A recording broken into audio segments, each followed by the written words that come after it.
Assalamualaikum warahmatullahi wabarakatuh. Perkenalkan, nama saya Yuniarti, kelas 11 MIPA 2. Saya akan menceritakan sebuah buku yang berjudul Gadis Pantai. Penulis Pramudia Anantatur, tebal buku 270 halaman, penerbit Lentera di Pantara, tahun terbit 2011. Bagian pertama yaitu gadis pantai meninggalkan kampung. Pada bidang awal novel ini dibicarakan tokoh gadis pantai yang terpaksa meninggalkan kampung halamannya. Sebuah kampung nelayan karena harus pergi ke kota untuk tinggal di rumah Bendoro. Bendoro adalah seorang bangsawan yang tinggal di kota Rembang. Pada awal masa zaman ke-20, biasa terjadi pernikahan yang pasangannya belum saling mengenal karena yang menjodohkan adalah orang tua masing-masing. Namun menikah dengan seorang bangsawan adalah hal yang luar biasa.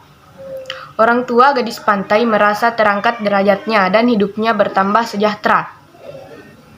Bagian kedua yaitu gadis pantai beradaptasi di rumah Bendoro.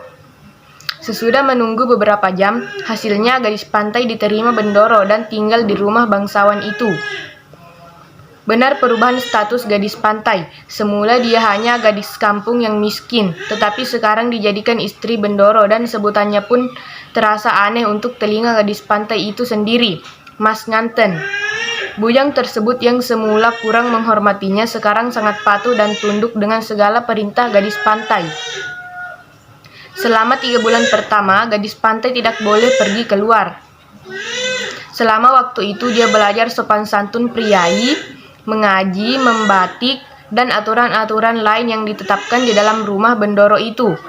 Pada mulanya dia didampingi ayah dan ibunya, tetapi mereka pulang ke kampung untuk memainkan pekerjaan seperti biasanya.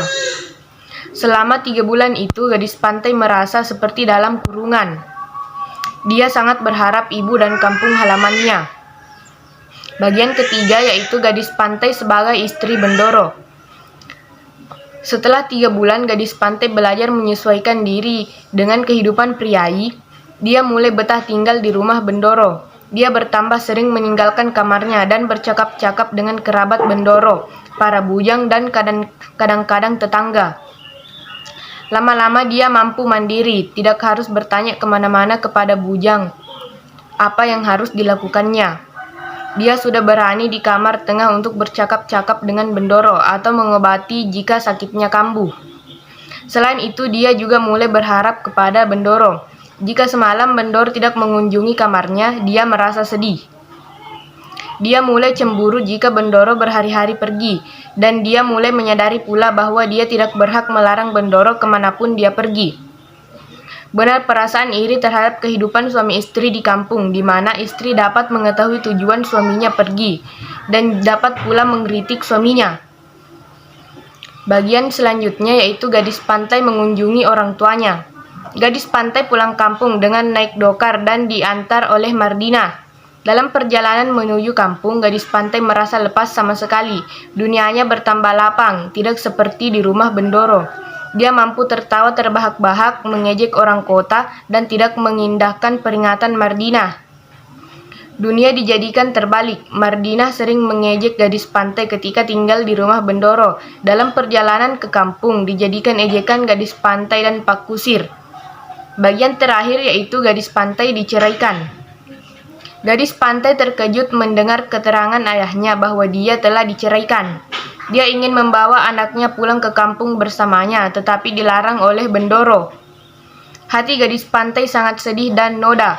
Dia mengambil keputusan untuk tidak pulang ke kampung, tetapi akan pergi ke Blora, ke tempat bujang perempuan yang terusir.